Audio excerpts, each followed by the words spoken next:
الحمد لله وحده والصلاة والسلام على من لا نبی بعده و بعد.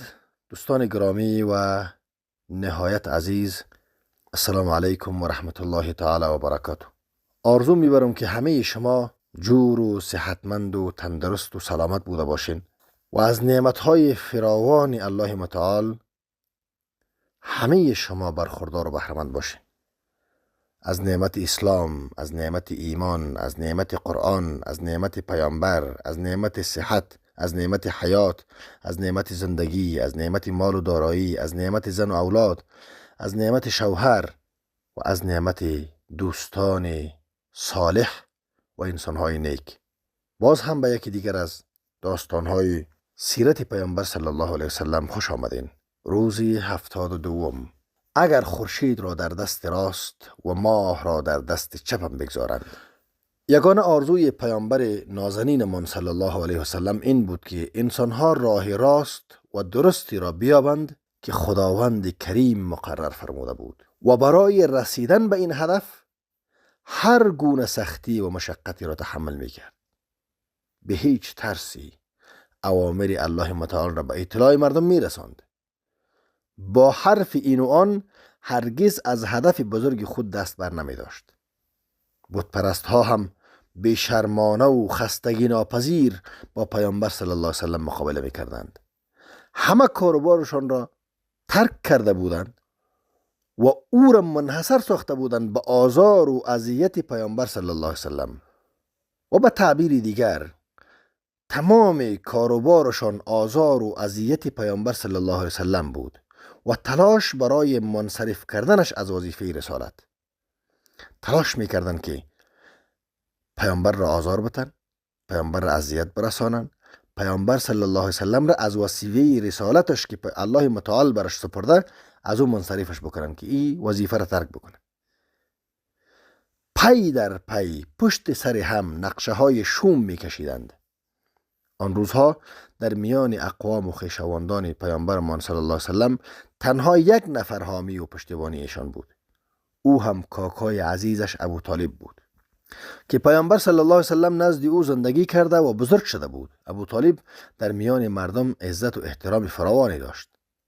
این همه نترسی و شجاعت پیامبرمان صلی الله علیه وسلم کافران را سخت عصبانی کرده بود.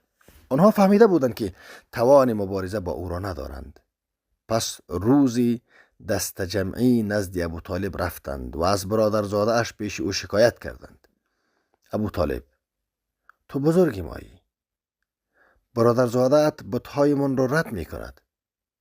او می گوید عبادت آنها اشتباه است.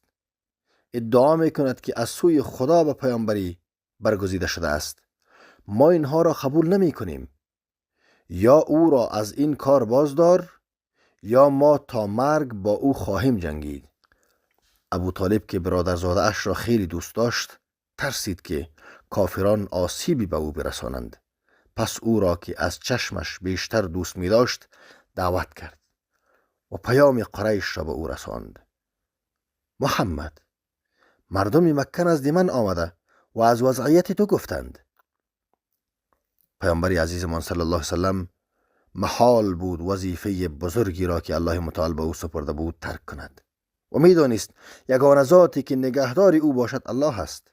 برای همین در پاسخ چنین فرمود: کاکا جان، به خدا سوگند اگر خورشید را در دست راستم بگذارید و ماه را در دست چپم، از این کار باز نخواهم گشت. من در این راه جانم را خواهم داد. اشک از چشمان زیبای پیامبرمان صلی الله علیه وسلم سرازیر بود. کاکایش با دیدن این حال پیامبرمان صلی الله علیه وسلم تاب نیاورد. او را در آغوش کشید و گفت: عزیزم، دعوتت را ادامه بده. هر کاری میخواهی بکن. سوگند به الله هرگز تو را تسلیم آنها نخواهم کرد. ابو طالب قول داد تا وقت زنده هست حامی و پشتیبان برادرزاده اش باشد. به او تسلی خاطر داد و تا وقتی که زنده بود همواره یاور و پشتیبانش بود.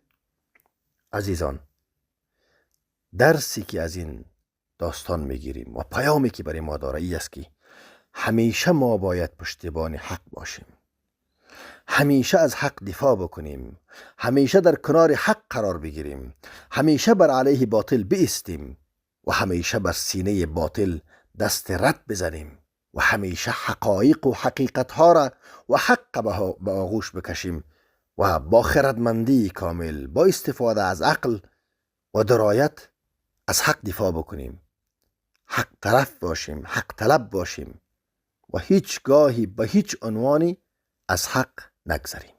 تا داستان دیگر و برنامه دیگر تک تک شما عزیزان را به الله متعال میسپارم. الله متعال حفظتان بکنه. هر کجایی که هستین شاد و کامگار و خرم باشین. سلام علیکم و رحمت الله و برکاته.